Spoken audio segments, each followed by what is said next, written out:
Good evening everyone. Welcome to Physics Scholar. My name is Manoj Singh. This is my first video on YouTube. आज से हम class 12th physics का study करने वाले हैं, जिसमें पहला यूनिट है इलेक्ट्रोस्टैटिक। और जैसा कि आपको पता है कि जब कोई चार्ज रेस्ट में होता है तो वो अलग प्रॉपर्टी शो करता है, जब कोई चार्ज मोशन में होता है तो उसकी प्रॉपर्टी कुछ अलग होती है। तो जब बेटा चार्ज कोई रेस्ट में होता है उस समय जब हम उसकी स्टडी करते हैं तो उस स्टडी को बोलते हैं इलेक्ट्रोस्टैटिक। इलेक्ट्रोस्टैटिक का मतलब हुआ कि जब कोई चार्ज रेस्ट में है उसकी प्रॉपर्टी को जब हम स्टडी करने जाते हैं। बट उसके पहले हर बार की तरह हम शुरू करते हैं डेफिनेशन ऑफ फिजिक्स से। पूरी बातें वहीं से निकल के आने वाली हैं। तो आपने बहुत से क्लास में पढ़ा होगा कि फिजिक्स का डेफिनेशन एक बार मैं यहाँ पे लिख भी देता हूँ। The branch of science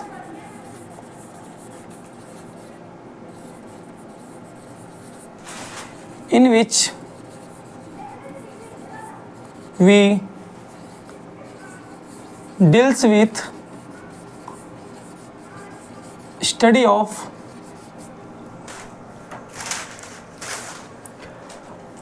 matter,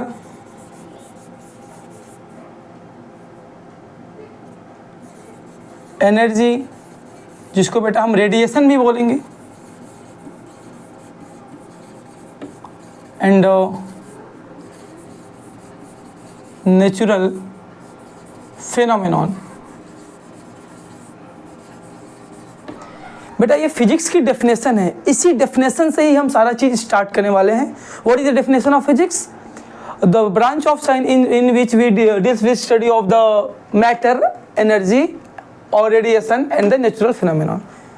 सबसे पहले तो हम जानते हैं कि मैटर क्या होता है। इसमें बेटा देखो दो टर्म आया हुआ है, एक तो मैटर है और एक एनर्जी है।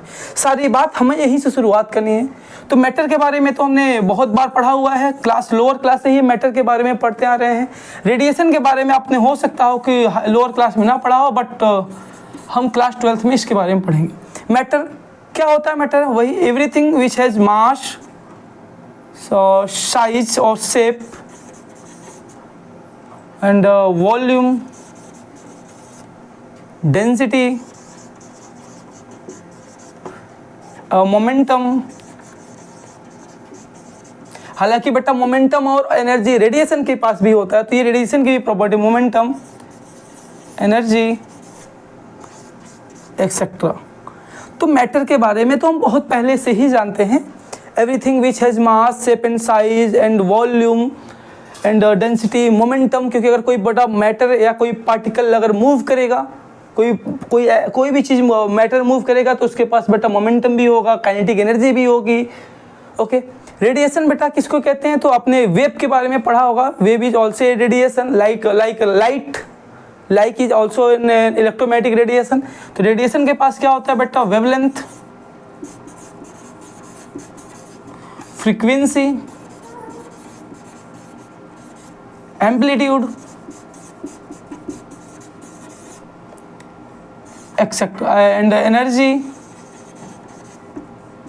मोमेंटम,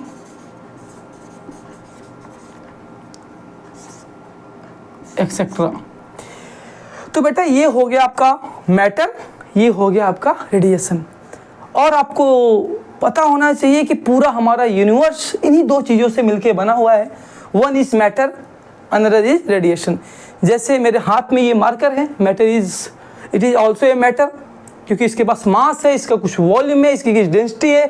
अगर ये मूव करेगा तो इसकी कुछ मोमेंटम होगी, इसकी कुछ काइनेटिक एनर्जी होगी। Radiation means light. अगर आपके पास मोबाइल फ़ोन होगा तो उसमें आपको पता है कि मोबाइल फ़ोन रेडिएशन के ही ऊपर, रेडिएशन से ही काम करता है। जो जब उसमें रेडिएशन आते हैं तो ही आपका मोबाइल रिंग होता है और आप रेडिएशन के थ्रू ही बात कर पाते हैं। बट ओवरऑल हमें फोकस करना है मैटर पे। तो मैटर की हम एक स्पेशल प्रॉपर्टी के बारे में सबसे पहले जानने के लिए ट्राई करेंगे। वो स्पेशल प्रॉपर्टी ये है बेटा कि मैटर फोर्स एग्जर्ट करता है। और ओवरऑल नेचर में तो बहुत सारे फोर्सेस हैं। आपने क्लास 11 में भी मुझसे काफ़ी फोर्सेस के बारे में पढ़ा है, like friction, viscosity, cohesive force, adhesive force, बहुत सारी फोर्सेस के, ग्रेविटेशनल फोर्स, बहुत सारी फोर्सेस के बारे में पढ़ा हुआ है। बट मेनली मैटर 4 टाइप का फोर्स अप्लाई करता है, और ये जो हमने टाइप्स ऑफ फोर्स है ये on the basis of their origin और on the basis of their cause हमने इसको डिवाइड किया हुआ 4 टाइप के फोर्सेस के बारे में। First you know that gravitational force, तो हम इसको डिटेल में कर लेते हैं एक बार। आप लोग चाहो तो इसको स्क्रीनशॉट ले लो 2 मिनट के लिए।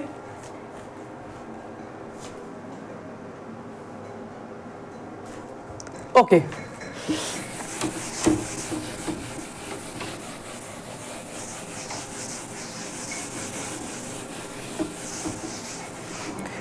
तो हम बात करते हैं बेटा फंडामेंटल फोर्सेस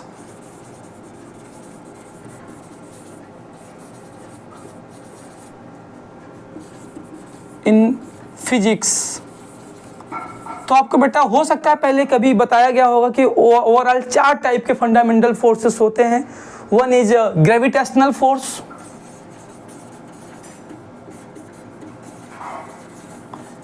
और इसके बारे में अपने क्लास 11 में बहुत डीप में स्टडी किया हुआ है। What is cause of gravitational force?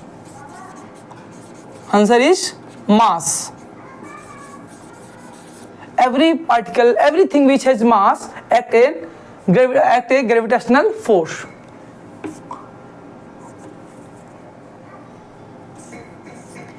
Second is electromagnetic force.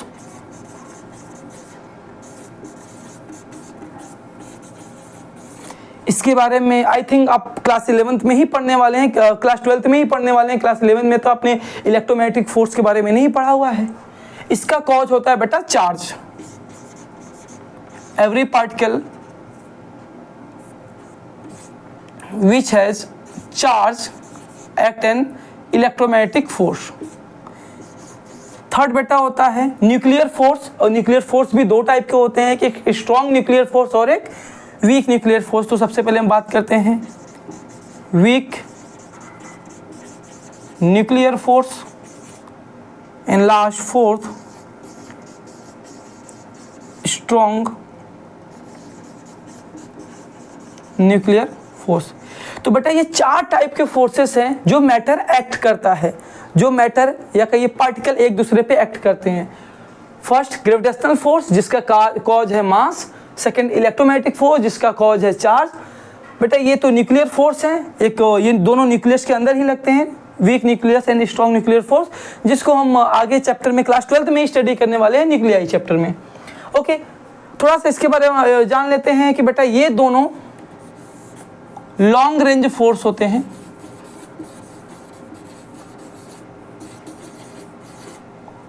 Long range forces होते हैं, इसलिए हम इसको मैक्रोस्कोपिक फोर्स भी बोलते हैं।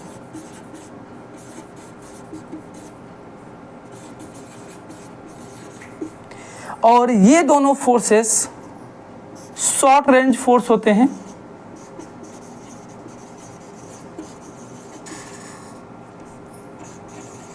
जिसको हम माइक्रोस्कोपिक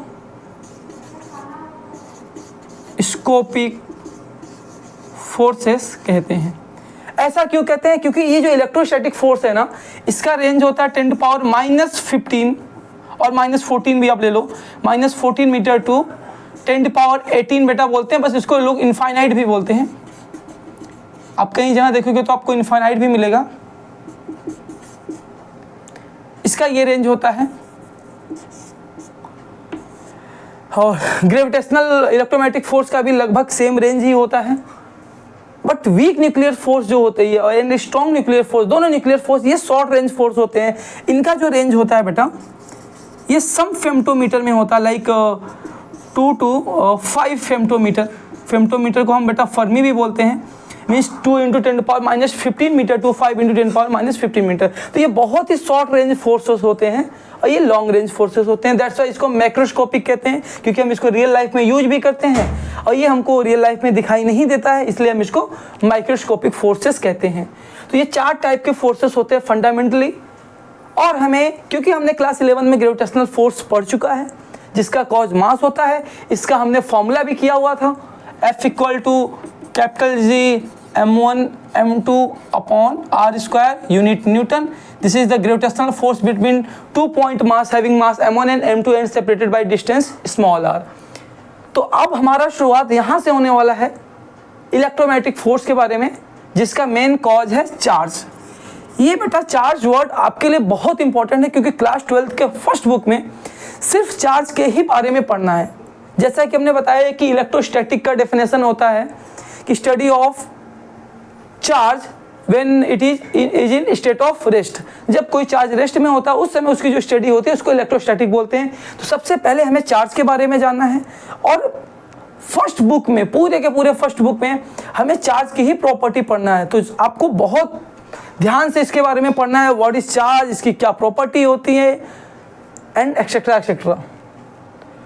तो नेक्स्ट वीडियो में ये तो हमने प्रॉपर्टी ऑफ मैटर के बारे में बताया कि मैटर की कुछ प्रॉपर्टी होती है। जैसा कि आपने देखा, मैटर के पास मास होता है, वॉल्यूम होता है, उसकी कुछ शेप होती है, उसके पास काइनेटिक एनर्जी हो सकती है, उसके पास पोटेंशियल एनर्जी हो सकती है, उसके पास मोमेंटम हो सकता है। और मैटर के पास एक स्पेशल प्रॉपर्टी होती है फोर्स अप्लाई करने की। जो 4 टाइप के फोर्सेस के बारे में हमने बता दिया है कि 4 टाइप के फोर्सेस होते हैं जो कि मैटर अप्लाई करता है। इन फोर्सेस की अगर मैं बात कर लूँ स्ट्रेंथ के बारे में, तो सबसे स्ट्रॉन्गेस्ट फोर्स है स्ट्रॉन्ग न्यूक्लियर फोर्स। उसके बाद बेटा आपका है इलेक्ट्रोमैग्नेटिक फोर्स। उसके बाद है आपका weak nuclear force third, and last is gravitational force. तो ऐसा हम बोल सकते हैं कि gravitational force is a weakest force in the universe, and strong nuclear force is the strongest force in the universe. तो अगर मुझे यहाँ पे लिखना होगा तो 1 मिनट में लिख भी लेता हूँ कि सबसे स्ट्रॉन्ग फोर्स कौन हुआ, स्ट्रॉन्ग न्यूक्लियर फोर्स।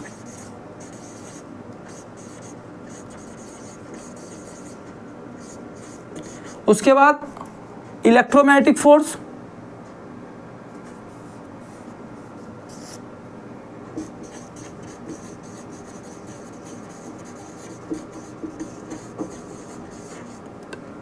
उसके बाद वीक न्यूक्लियर फोर्स,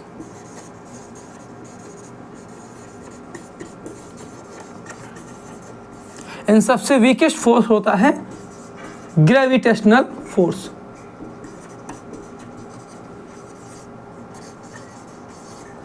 तो ये आज हमने 4 टाइप के फोर्सेस, फंडामेंटल फोर्सेस के बारे में जान लिया है। कल से जो हमारा नेक्स्ट लेक्चर होगा वो हमारे चार्ज के ऊपर होगा, और हम सेकंड लेक्चर स्टार्ट करेंगे। ये हमारा फर्स्ट लेक्चर था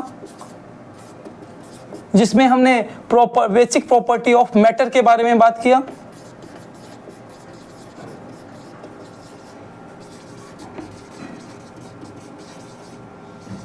जो नेक्स्ट लेक्चर होगा जिसमें हम चार्ज के बारे में बात करेंगे। Thank you everyone.